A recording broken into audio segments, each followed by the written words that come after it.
एक बार की बात है, जंगल में एक भेड़िया, ऊंट और लोमड़ी रहते थे। तीनों अच्छे दोस्त थे, लेकिन लोमड़ी बहुत चालाक थी और हमेशा अपने फायदे के बारे में सोचती थी। भेड़िया और ऊंट अपने स्वभाव से सरल और ईमानदार थे, इसलिए वे लोमड़ी की चालाकियों को अक्सर समझ नहीं पाते थे। एक दिन तीनों दोस्त खाने की तलाश में जंगल के भीतर गए। पूरे दिन भटकने के बाद उन्हें कुछ खाने को नहीं मिला। वे बहुत थक गए थे और भूख से बेहाल थे। तभी लोमड़ी को एक तरकीब सूझी। उसने सोचा कि क्यों ना मैं अपने दोस्तों को धोखा देकर उनका खाना खुद खा लूं। लोमड़ी ने भेड़िए और ऊंट से कहा, मित्रों, हमारे पास अब केवल एक ही रास्ता है। हम में से किसी एक को बलिदान देना होगा ताकि बाकी दो जिंदा रह सकें।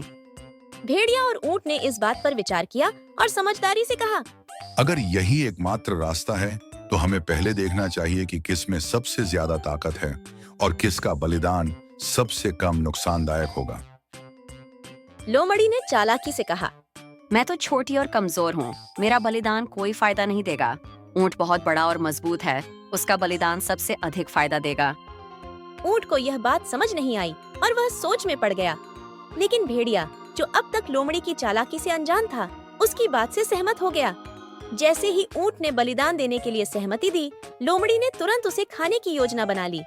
लेकिन तभी ऊंट की समझ में लोमड़ी की चाल आ गई। उसने सोचा, अगर मैं खुद को बलिदान दे दूंगा तो लोमड़ी और भेड़िया आराम से खा पी कर खुश रहेंगे, लेकिन मुझे भी तो अपनी जान बचानी है। ऊंट ने एक योजना बनाई। उसने कहा, ठीक है, मैं अपना बलिदान देने के लिए तैयार हूँ, लेकिन पहले मुझे अपने आखिरी वक्त का खाना खाने दो। भेड़िया और लोमड़ी ने सहमति दी। ऊंट ने जंगल के सबसे कांटेदार पेड़ के पत्ते खाना शुरू कर दिए, जो कि किसी अन्य जानवर के लिए असहनीय थे। ऊंट को उन पत्तों से कोई फर्क नहीं पड़ा, लेकिन लोमड़ी और भेड़िया दूर से ही कांटों को देखकर डर गए।